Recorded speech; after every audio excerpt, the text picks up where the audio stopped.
ขายแห้งอยู่ในเมืองใหญ่จากบ้านป่ามหาสีแสงไฟไทยก็บ้านไกลหัวใจเววาน้องอยู่โรงงานออกจากบ้านมาเป็นดอกหญ้าอายขาดวุฒิการศึกษาดันดนมาเป็นกรรมกร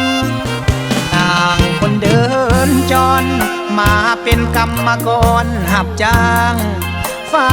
ลิขิตให้มาพบนางบนเส้นทางที่ยังสั่นคลอนเกิดฮักสดใสเฮ็ดให้หัวใจสองดวงอาวรสาวโรงงานหนุ่มกรรมกรต่างคนต่างจรปลูกฮักด้วยกันขอบใจสวรรค์ที่เสกสรรให้มาพบพามาวัดนี่ขอสัญญาจะหักดอกหญ้าจนสู้นิรั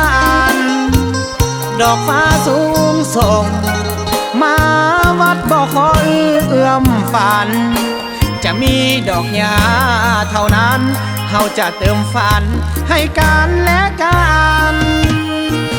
ตอนแรงเลิกงานนัดกับหนุ่งคานบ่อนเก่านั่งคอยทานตำหนิปิงเอ็น500ให้มานั่งคอยถ้าเจ้าเติมฝันความหักน้อยๆสร้างกำลังใจให้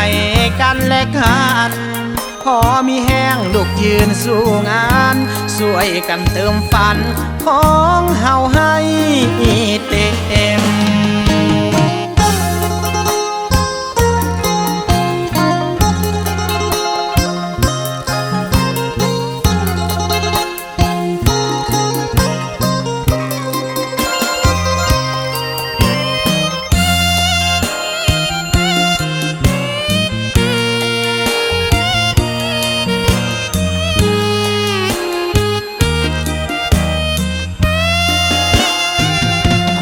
ใจ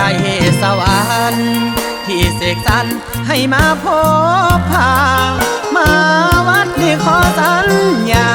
จะหักดอกหญ้าจนสู้นิรันดร์ดอกฟ้าสูงส่งมาวัดบอกขอเอื้อมฝันจะมีดอกหญ้า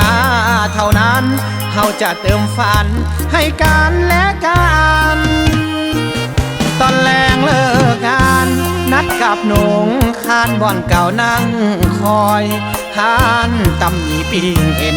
500ให้มานั่งคอยถ้าเจ้าเติมฝันความหักน้อยๆสร้างกำลังใจให้กันและกันพอมีแห้งลูกยืนสู้งานช่วยกันเติมฝันของเฮาให้เต็ม